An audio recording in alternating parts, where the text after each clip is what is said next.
Now we've moved deeper. You see? How, for example? We ask how. You know that how, psychological how, okay? Do you know that the how is a responsibility to love? For example, how many books have sold very well, psychological books? How to make love, how to have a great relationship, how to be friends with your wife, how to do this, how to do that. Do you really need these books if you have love in your heart? It's a responsibility to love, so we ask how. About 20 years ago, Dale Carnegie came up with a book called How to Make Friends and Influence People. And it was a bestseller. And it was so popular. And and yet, when you read it, and it was beautifully written, it was great. And then no wonder it sold so well at that time. But when you read it, it's mundane, it's all surface. Be good, agree with other people, be kind, be compassionate. But you see, they don't tell you what these things really mean. What they mean is you, the being now. The being is compassion, is love, is peace, is joy, is happiness. The being that you are. You see? In this very moment. That's called looking deeper. Seeing deeper. See? So now we ask, well, if we're going to not ask why and not ask how, what are we going to ask? Ask what is. That is something the mind doesn't want to ask. The ego simply doesn't want to ask it. Because then you have the responsibility. You have to face yourself. You see? So, let's go back to the question, why am I suffering? Okay, stop. What is suffering? You see? And then when you look at suffering, you come back to the personal. I am suffering, you're not. I am suffering because I take everything personally. Because I am defending and protecting an image that simply does not exist. You see? You've taken it deeper. So that's what it means, to take it deeper. Now, we're talking a lot about going deeper. What does it mean to go deeper? Again, looking at it from a different vantage point. Now, I can give you 4 levels of going deeper. Now, please remember, these 4 levels are just to help us. Don't memorize them and say, well, this has to follow one after the other.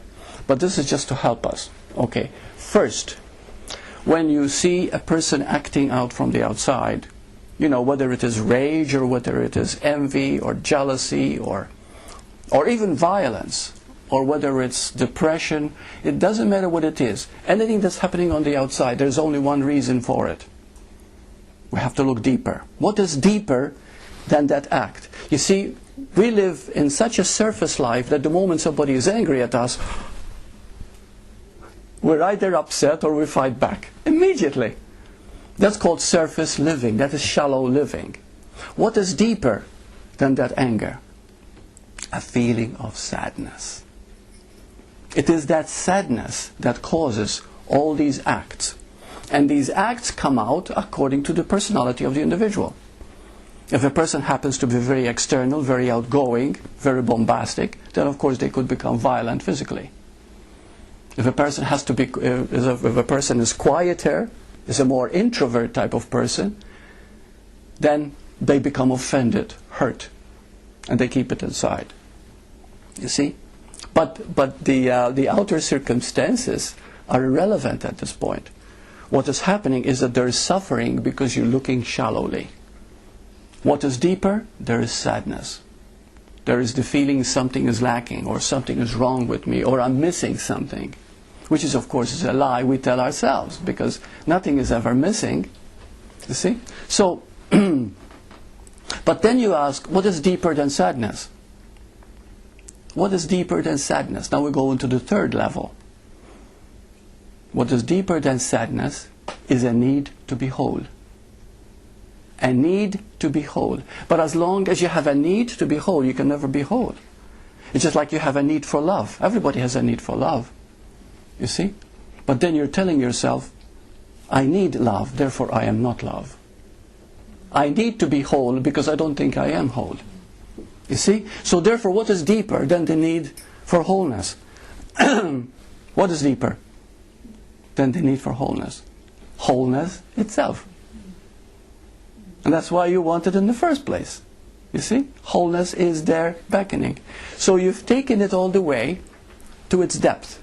Now, wholeness itself. Wholeness itself does not create the surface circumstances you find yourself in. But it got there because you didn't know you were whole. You see? Now what does it mean to be whole? Because it sounds very good. W-H-O-L-E sounds great. You know what whole really means? It means you're spirit.